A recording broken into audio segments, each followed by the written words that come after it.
to the Read-Aloud Revival podcast. This is the podcast that helps you make meaningful and lasting connections with your kids through books.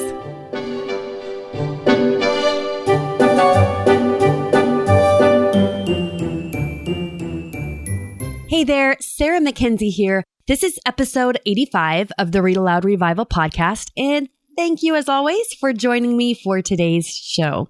First things first, if you are anywhere near Greenville, South Carolina, Fort Worth, Texas, Cincinnati, Ohio, Ontario, California, or St. Louis, Missouri, then I want you to know that I'm headed your way. I am speaking at the Great Homeschool Conventions in all 5 of those cities in the upcoming months. I would just love to meet you there. Some of my very favorite authors for kids like S.D. Smith and Andrew Peterson, they're going to be there, several of those conventions as well. N.D. Wilson's coming to Cincinnati. Anyway, I'll be at all 5 conferences, and I'm doing 4 different sessions at each conference. You want to know more, go to greathomeschoolconventions.com to get the details. Okay, I'm really excited to share today's episode with you. It's one of the best conversations I think we've ever had on the podcast. Today's guest is Betsy Farquhar from ReadMeReader.com, and we're talking about books that make us uncomfortable. We're calling them messy books. You know what they are. They're the books that tackle hard or gritty topics. And I don't know, maybe we get a little squirmy about our kids reading them. At least I do, and I know some of you do as well. I couldn't think of anyone better than someone from the Redeemed Reader crew to come talk to us about this, and the founder came to join us today. I started reading several of the books Betsy recommends in today's show right after our conversation. And if you follow me on Instagram, you've probably seen some of them in my feed because they are real winners.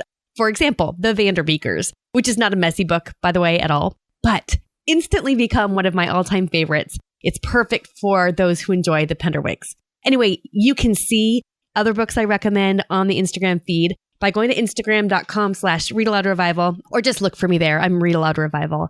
But her book recommendations today are just superb. So don't worry about taking notes. Just like always, we've done it for you. I keep forgetting to tell you this, but we now offer transcripts for episodes of the Read Aloud Revival podcast, and you can get them for free by heading to the show notes. So just go to readaloudrevival.com/85 to grab the transcripts for today's show. And then, of course, in those show notes, you'll also see easy to click links to everything we talk about today, including the myriad book recommendations you're about to hear. Now, I do want to say one thing before we start. There is this slight rustling sound in this podcast episode. And unfortunately, we didn't catch it during the actual recording of the interview. And then it proved a little too difficult to edit out. So I don't think you'll mind it too much. I sort of forgot about it when I was re-listening to the episode myself. But I did want to give you a heads up so you're aware that we know it's there and we're sorry. But trust me when I say this conversation is worth listening to for sure. Let's just dive into it so you can decide for yourself.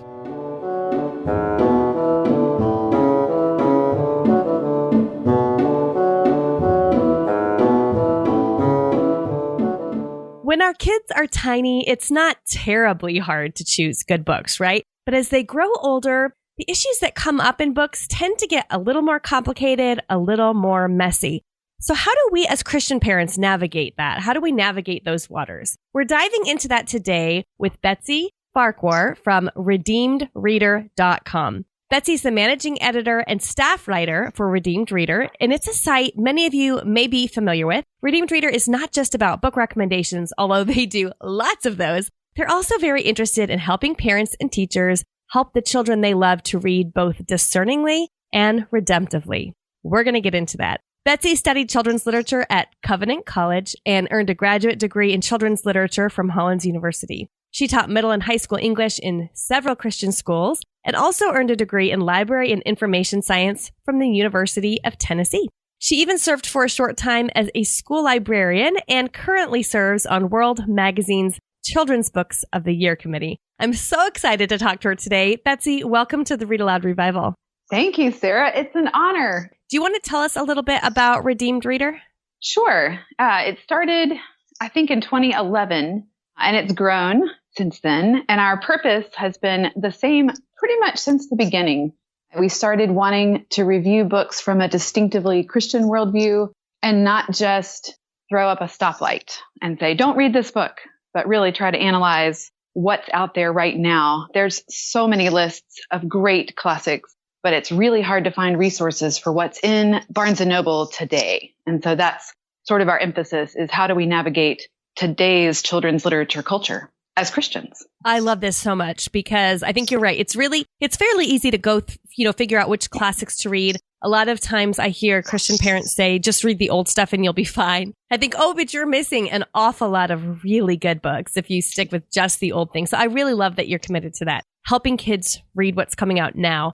Okay, so you have a team of people working at Redeemed Reader, working on the content there. Is that right? Yes. Okay, tell me about that. Collectively, we represent authors, librarians, former teachers, book reviewers. Nearly all of us have had professional careers before Redeemed Reader in some aspect of children's literature.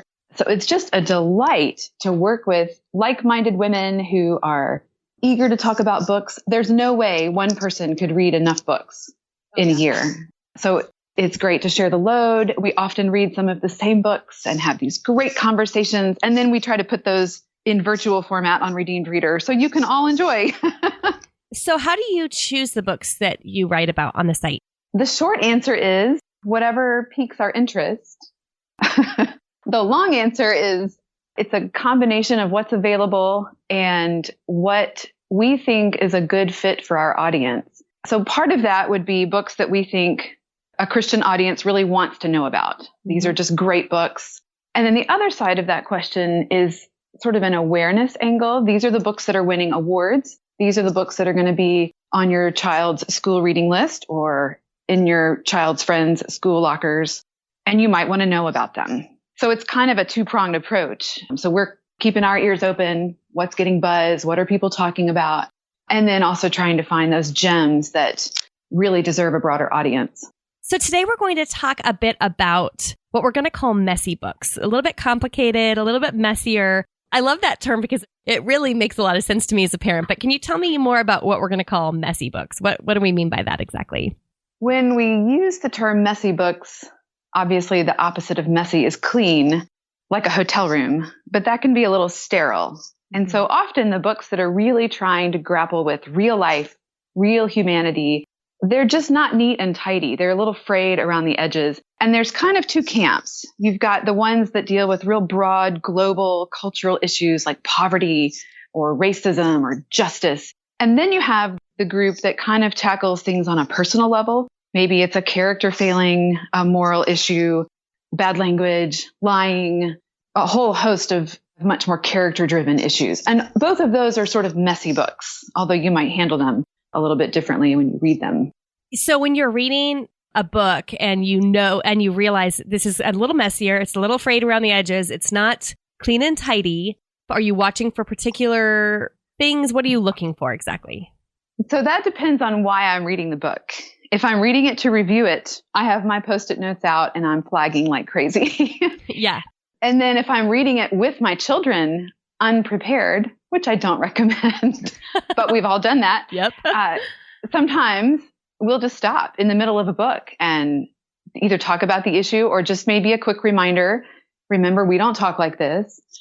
If I'm just reading for fun, my radar is not as finely tuned. But we do offer cautions on Redeemed Reader, not to say don't read a book, but to say just a heads up. This is in the book. And that's why I have my sticky notes out. I'm going to count up to about 10, how many instances of bad language. And if I get above 10, I'm just going to say blanketly, there's some bad language in this book. Okay. So I'm flagging things so that I can help parents and educators know what's in the book that you might want to know about ahead of time. Right. So you can talk about it so that it doesn't catch you unawares, right? Right. Is there anything then that just like when you read it, it automatically just like, I'm just automatically going to put this book aside? So when I'm reading a book, it depends on the issue.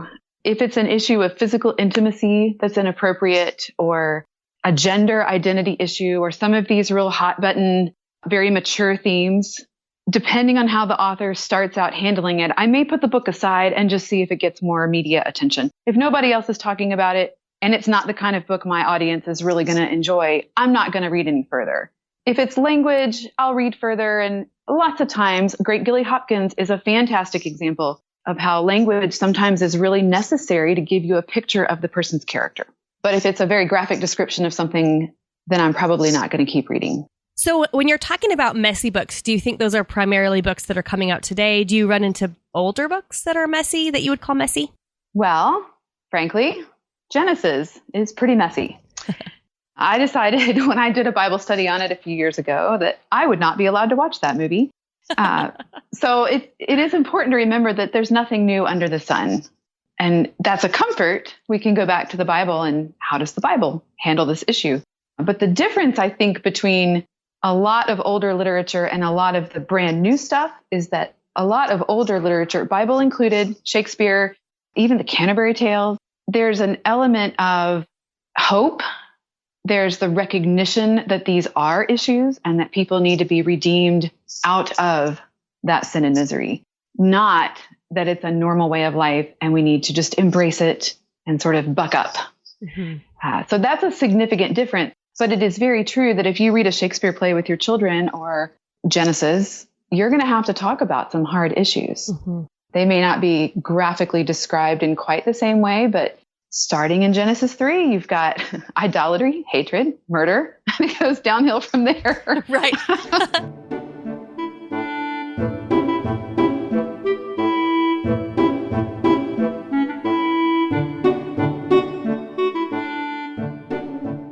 What is it about messy books that makes us so nervous? Because I think what I hear you saying is we need to read books that are a little frayed around the edges because life is messy and we all live a little frayed around the edges. And maybe we need to see a little bit of that and watch characters be redeemed in the stories that we read. What's wrong with being afraid of messy books?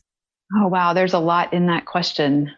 I think as a parent, it's natural to want to protect our children. And when we have conversations about some hard things in life, there's not often easy answers. So it's really hard as a parent to have that kind of conversation with your child and admit that you don't know the answer, or admit that there may not be a clear line between what is right and what is wrong. Sometimes it's very clear, but sometimes there's some gray area. And that's a scary thing as a parent, especially when the stakes get higher as they get older. I like to compare it to the weather. And we've got rainy days and we've got forest fires and volcanoes and all kinds of tremendous natural forces at work. And some of those we would happily send our children out into, but we would still prepare them. Get your raincoat on, get your umbrella. We're not going to hang out in a forest fire or near an erupting volcano, but those are still necessary natural forces and still appropriate in the grand scheme of things. We're just not ready for that. Versus the sunshine, and we want to frolic in the sunshine without any cares. It's natural to want to stay in the sunshine. Sure. But we do need some rain because without it, things don't grow. And so we do need to grapple with some of these issues. We are, in a sense, preparing our kids through vicarious experiences as we read to face some of those same things down the road. An easy example here is Old Yeller. Okay. Sad book. Who wants to read that with their kids? And you're all crying at the end. But it does let you sort of try on those emotions. How do I make a decision? What is my responsibility as a human over animals? How do I care for them? And how do I make these hard decisions? So when down the road, you're an adult or even a high school kid and you have to make a hard decision, you've already kind of tried that on for size. Yeah. And I think that that's true for a lot of messy books. I don't think we need to read only messy books or even seek out the most dramatic, hard books. Just about anything will work if you're willing to really talk about it. But I do think it's important to be open to these kinds of discussions because we want to provide the answers for our children, or we want to point them to the Bible and to the places where they can get answers. We don't want them only finding answers from their friends, from the media. And if we're too chicken to talk about it, they will find other people. That's such a good point. I think that in so many ways, then, the books that we read with our kids, messy or otherwise, are oftentimes the best gateways into some of those conversations that are uncomfortable that we don't really want to have with our kids, but we know we need to have with our kids. Oh, absolutely. Even the best Christmas pageant ever. We just reread that again. The conversations we have with that book are you more like the Pharisees, the people who are judging, or are you more like the herdmans and sinning in all kinds of obvious ways? Both are wrong. Yeah. And both need the gospel. But are you so jaded by your lifetime of church attendance that you forget what Christmas is really about? So you can have those conversations with any book. It doesn't have to be a hugely messy book. I love that. Jonathan Rogers, when he came on the podcast, talked about the best Christmas pageant ever, because we had received some emails at Read-Aloud Revival from parents who were concerned about characters in books not being good role models for their kids. And he brought up that book as a great example of a story that has 0 good role models in it. There's nobody that so true. You don't want to be like any of the characters, and you don't want to be like the narrator either. So, however, the story itself, just like you just said, it makes you stop and ask yourself, who am I more like anyway? And where am I slipping into habits that I didn't even, you don't even recognize them in yourself until you see them in a character exaggerated to the point of ridiculousness, right? And then you see it. It's just, so we're not looking for role models for our kids to exemplify so much as we're looking to be moved by the story itself. Well, and I think too, a lot depends on how an author handles the issues. I like to ask my kids, why is that in there? Would the story be the same if it wasn't there? Would the best Christmas pageant ever be the same book if the Herdmans weren't swearing? And that's a great question to ask kids, because they have to think, well, the author has control over the story. Why did they put that in there? And sometimes it's to point to our own need of redemption.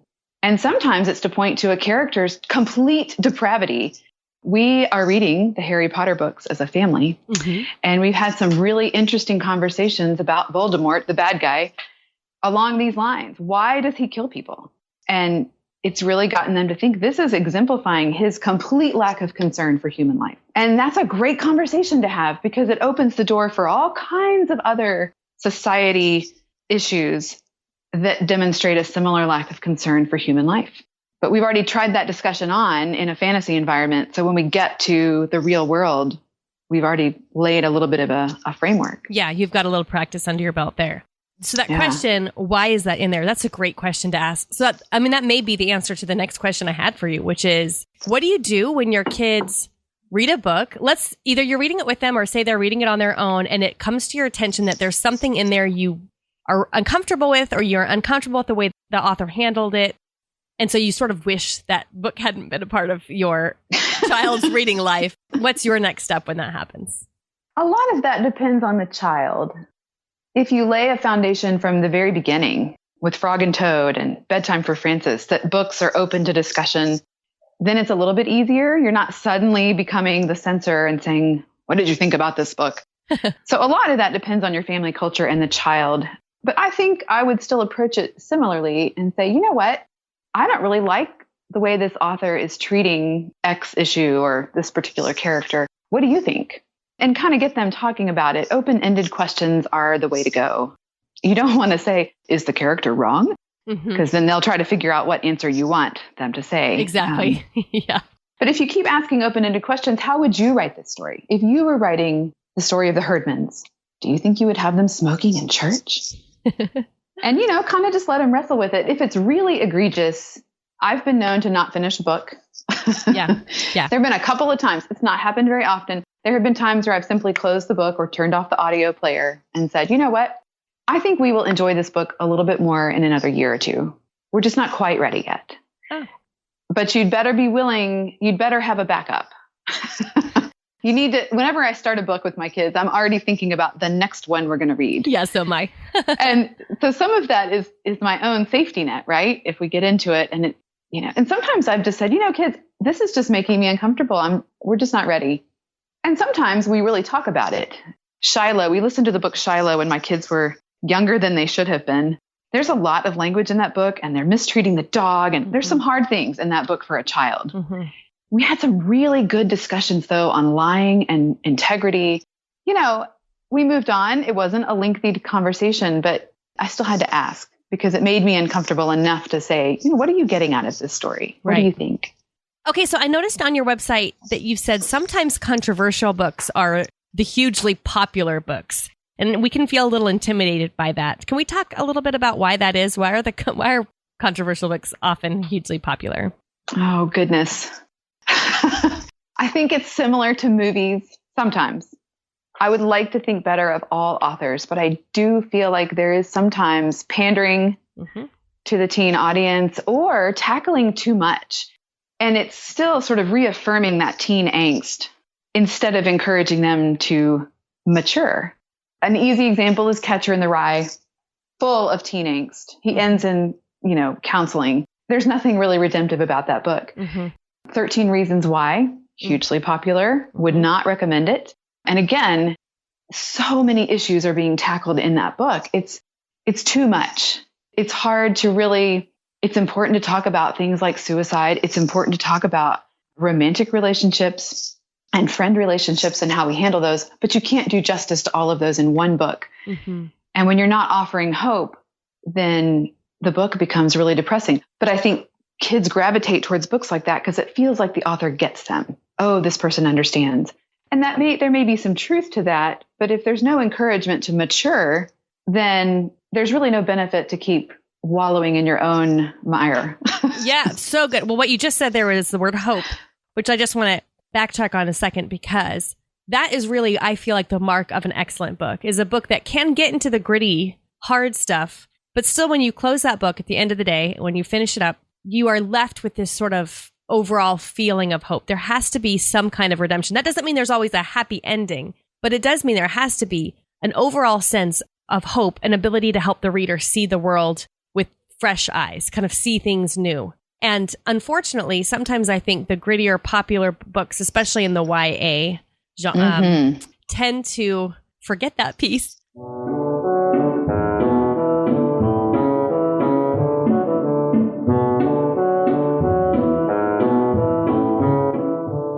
We'll get back to today's episode in just a moment, but I wanted to take a quick minute to make sure you know about the Read-Aloud family. This is a new book I wrote just for you. Here's what I know. You will never, ever regret the time you spend reading to your kids. Connecting deeply with our families can be kind of difficult, right? In our really busy and technology-driven world. But reading aloud is one of the best ways to be fully present with our kids, even after they can read to themselves. In the new book, The Read-Aloud Family, you'll find the inspiration you need to start a read-aloud movement in your own home. You'll discover how to prepare your kids for academic success, how to develop their empathy and compassion, all through reading aloud. You're going to learn how to find time to read aloud in the midst of your really busy day. School, sports, dinner dishes, all those pressures on your time and attention. And you'll learn how to choose books across a variety of sibling interests and ages. The best part is that you'll discover how to make reading aloud the very best part of your family's day. The Read-Aloud Family also offers age-appropriate book lists from infancy all the way through adolescence. So from a toddler's wonder to your teenager's resistance, you're going to discover practical strategies to make reading aloud a meaningful family ritual. The book releases wherever books are sold, March 27th, 2018. But if you order the book before March 27th, you're going to get some extra gifts. And I am so excited. Zondervan let me do this because I made you a brand new video masterclass to show you how to choose books for your kids. So you know that feeling when you walk into a library or a bookstore, or maybe you're cruising around online or something, and you don't know if a book is worth your time or attention or your child's time and attention? In this video masterclass, you're going to find out exactly which 2 characteristics make a book worth reading, and you'll find out the 3-question test I use to decide if a book deserves a place on my family's reading stack. So order the Read-Aloud Family before March 27th, 2018 to get a promo code to access that masterclass for free. I am thrilled Zondervan is letting me do that. Go to thereadaloudfamily.com to grab your copy. I can't wait to get it in your hands.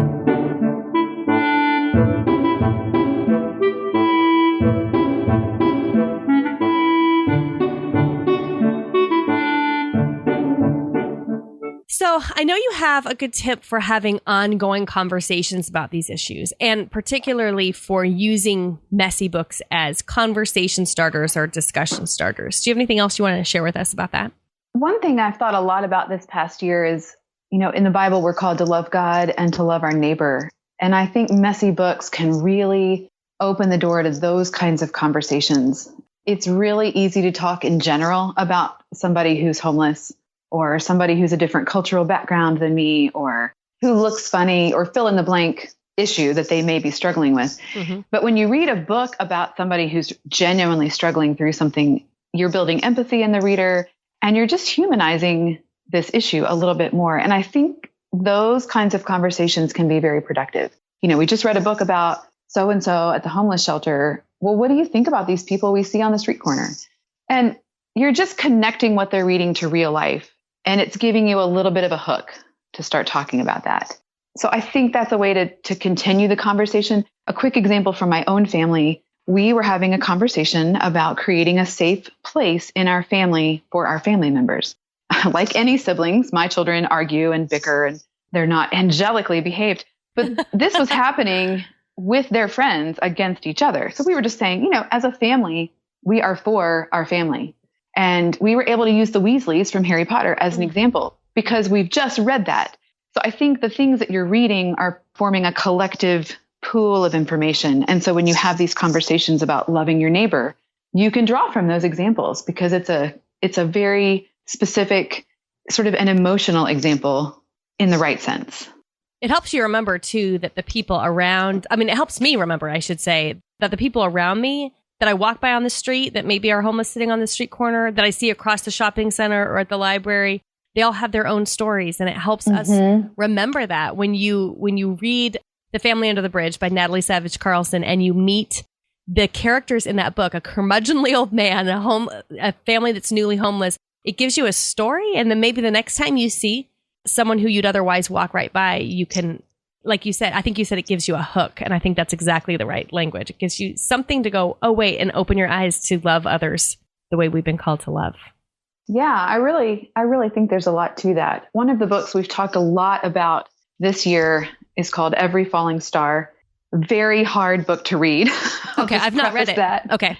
It's a memoir of a young boy's escape from North Korea. And it's a picture of the Bible, really, but it's also a picture of human depravity and how desperately we need to be rescued out of that. He is abandoned. He sinks from a position of high position, a place of high position. He sinks to abject poverty, and just the domino effect starts sealing, using drugs, gangs, all these things that get connected to that as he spirals down, and he gets rescued out of that. Tremendous book to talk about how we all need to be rescued. Mm-hmm. But it's not an easy book to read. And it would be one for sure you'd want to read with people to talk about it. Mm-hmm. So I think they can really, provide books can provide real concrete examples of some of these big sort of spiritual or social concepts we talk about. Justice is so abstract until you read a book about maybe a cop who killed somebody, or somebody who is wrongly imprisoned, or somebody who's homeless through no fault of their own. Suddenly you start understanding justice a little bit differently. Yeah, that's absolutely right. All right, so let's talk about some specific books. Can you share some of the best books you've come across for handling those big, messy topics? One of my new favorites, hot off the press, is called The Watcher, and it's by Nikki Grimes. She's an amazing poet. It's illustrated by Brian Collier, whose work I love. And it's Psalm 121 turned into a golden shovel poem. And it's about bullying. And it's a black kid and a white kid. Profound story. Highly recommended. And bullying, of course, is a big issue for elementary kids. It's one of the big requests we get for issue-related books. I think Nana Upstairs, Nana Downstairs is one of the best books for talking about death with young children. Of course, you have books like Charlotte's Web, which gets into sacrifice and death. And these are big issues for kids. Yeah. Very big issues. So those are three right out of the gate that I would highly recommend. If you move on up, I'm going to recommend one of my coworkers' books. Somebody on this bus is going to be famous. And this is by Janie Chaney, and it's a school bus setting, 9 kids, and they're each telling part of the story. It's a really great book for just realizing there's more than meets the eye. Every person has a backstory, and they're not always neat and tidy. It's not a difficult book to read in the sense of big, heavy issues, but it really alludes to a lot of deeper concepts. Okay. So a good book for those kinds of discussions. I think The Giver should be required reading for every 8th grader. So that's, of course, a classic. Catherine Patterson's books, you've mentioned them on your show before. They're fantastic examples of books that offer hope in the midst of some grit. So those would be things to start with. I think you can find, even in funny books, some really poignant moments. So The Penderwicks, one of my favorite series. The 4th book deals with depression. And it's a really touching book, but it handles that issue in a very gentle way. So it could be potentially a really good talking point. A little bit older would be Goodbye Stranger by Rebecca Stead.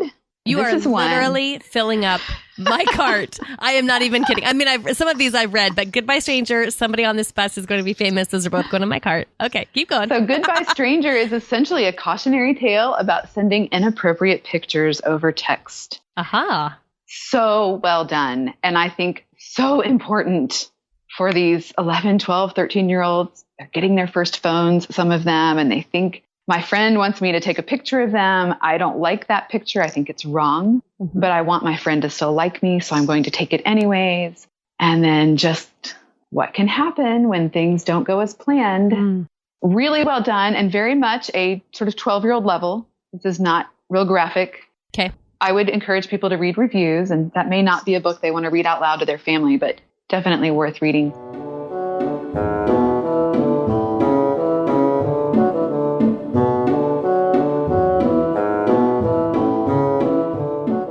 You just said maybe not something to read aloud with your family. And I think that's a really good point to make, because I'm a fan of Rebecca Stead, but I actually tend to think her books are better read-alones than read-alouds.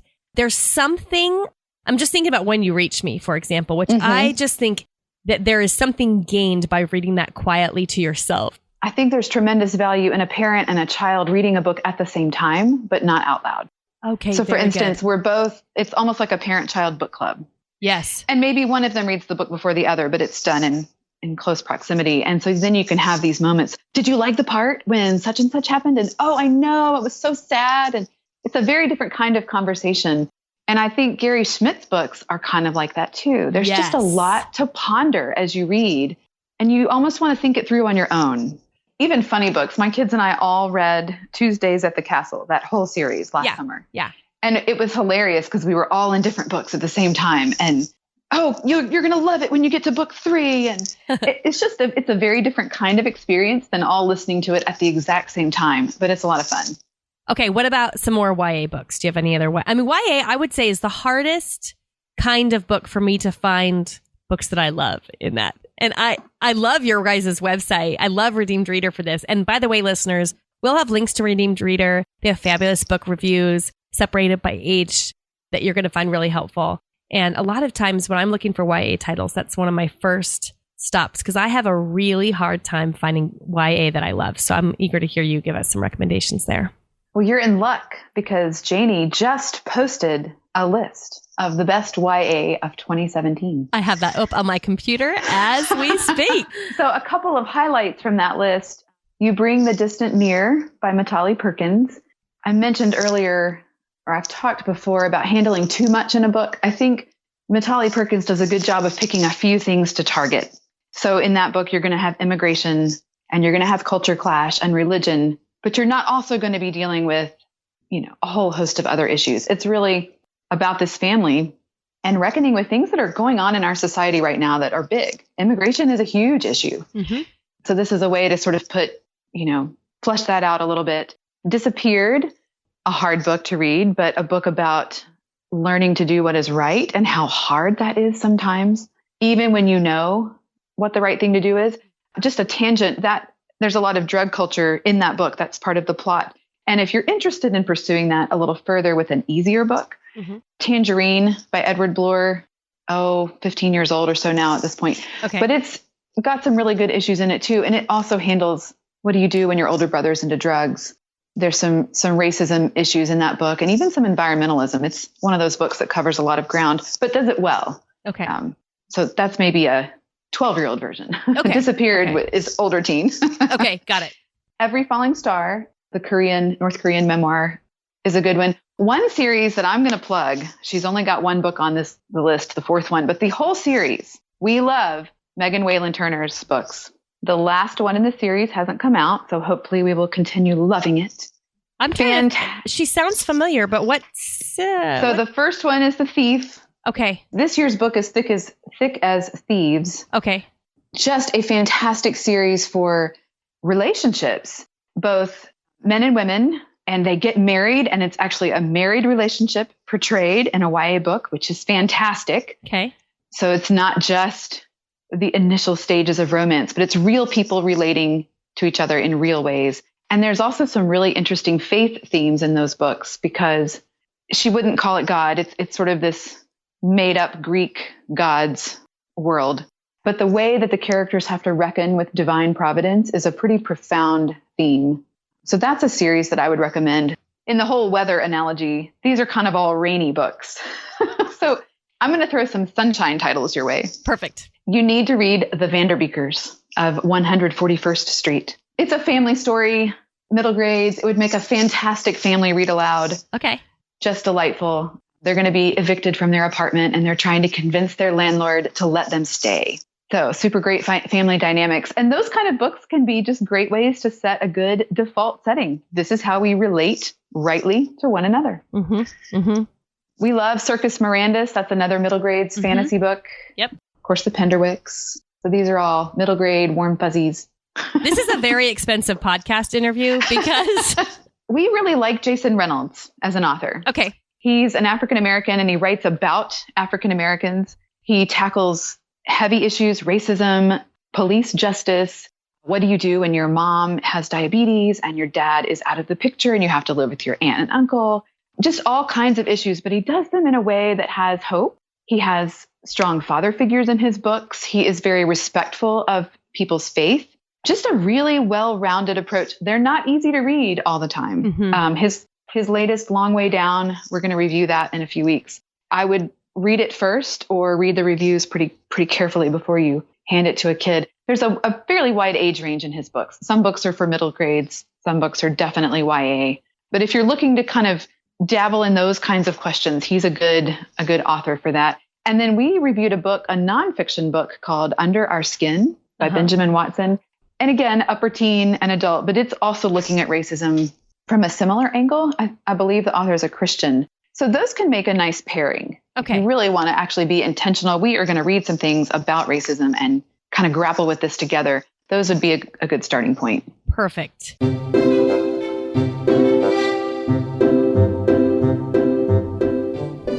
Now it's time for Let the Kids Speak.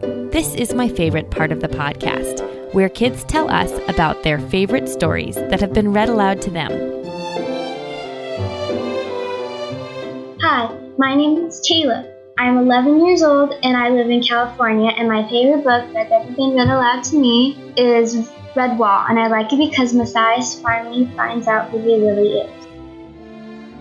Hi, my name is Corley, and I'm 7 years old, and I live in California, and my favorite book read aloud to me is Charlotte's Web. And I like it because Wilbur finally meets a friend, and now he can play. My name is Naomi. I live in Maryland, and I'm 5, and my favorite book is The Big Friendly Giant and Arthur's Fine Money. Why do you like them? Because Arthur's Fine Money has Bubbles in it, the dog who eats soap, and The Big Friendly Giant I like because they're lots of giants and Sophie. My name is Ailey, and I am 8 years old, and I'm from Texas. And my favorite series is Whatever After, and because I like it is because the main character, Abby, has a brother named Jonah, and so do I. My name is Eli Everett. I'm 10 years old. I'm from Texas, and my favorite book I've been read aloud is Peter Nimble and His Fantastic Eyes because he goes on a lot of exciting adventures. My name is Griffin, and I'm 5 years old, and I live in Virginia. And I love the bark of the bog owl and the part where they're in the cave and there's a huge explosion. My name is Ewan. I live in Virginia. I am 8 years old. My favorite book is King Arthur. I like it because it's adventurous. Hi, my name is Wyatt. I'm 10 years old and I live in Virginia. One of my favorite books is Ender's Game because I really like science fiction.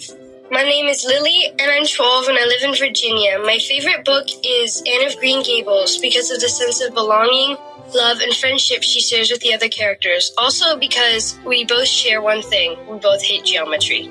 Hi, my name is Jonah. I live in Virginia. I'm 13, and my favorite book is The Lord of the Rings because of the friendship between Frodo and Sam. Tell me your name. Olive. Hi, Olive. How old are you? 3. Where do you live? In this house. In this house in Utah. What's your favorite book? How the Grinch Stole Christmas. And tell me something you like about it. Because the Grinch stole every present, the whole house. But he still feels there didn't cry. My name is Kaylee. I'm 13. I live in St. George, Utah, and my favorite book is Edenbrook by Julian Donaldson, and my favorite part about it is the romance. My name is Eli, and I am 6 years old. I live in Oklahoma City. My favorite book is Mercy Watson. I like it because she's a pig, and she likes toast. Hi, my name is Luke and I am 7. I like the book Stick Doll because it is so crazy and funny. And I live in Alabama. My name is Eric and I am 5. And my favorite book is Here Comes the Big Mean Dust Bunny because it's so funny. And I live in Alabama. Hello, my name is Amy Rivas Pardee. I'm 8 years old. I live in New York. My favorite read-aloud was Firstborn by Shannon Hale. My favorite part was at the end when Ren sat in a tree and spoke with it all night. Thank you, kids. Great recommendations today. Remember, show notes for today's episode, including a transcript, can be found at readaloudrevival.com/85. That's where you'll find all the books we mentioned and all the links we mentioned during today's program. And then you can get the free Read Aloud Revival book list by texting the word books to the number 345-345. Just text the word books to 345-345. You can also just get it right at readaloudrevival.com. One more thing, we talked a lot today about conversation with our kids, and you probably heard Betsy mention the importance of asking open-ended questions. I'm a huge believer in asking open-ended questions. I think asking them can be the single best way to connect with our kids. And so 2 entire chapters of the brand new book I wrote, The Read-Aloud Family, are dedicated to just that. In the book, you'll find 10 open-ended questions that you can ask your kids about any book, from picture books with your 2 or 3-year-old to epic novels with your college-age student. You can ask any one of those questions and have a really wonderful conversation. Those are chapters 10 and 11. I have a feeling they're going to be a favorite part of the book because discussions, even short and formal ones, gosh, maybe most especially short and formal ones, can be a game changer for your relationship with your kids and for your kids' relationship with each other and with the books that they're reading. So the Read Aloud Family releases March 27th, but remember to order it before that date to get all the bonus gifts we have for you, including a promo code I mentioned earlier, to a brand new video masterclass on how to choose books for your kids. I'm super excited about that. And you can visit thereadaloudfamily.com to pre-order your book now. That's it for today. Next week, I'll be back, of course, with another episode of the Read Aloud Revival podcast. But in the meantime, go make meaningful and lasting connections with your kids through books.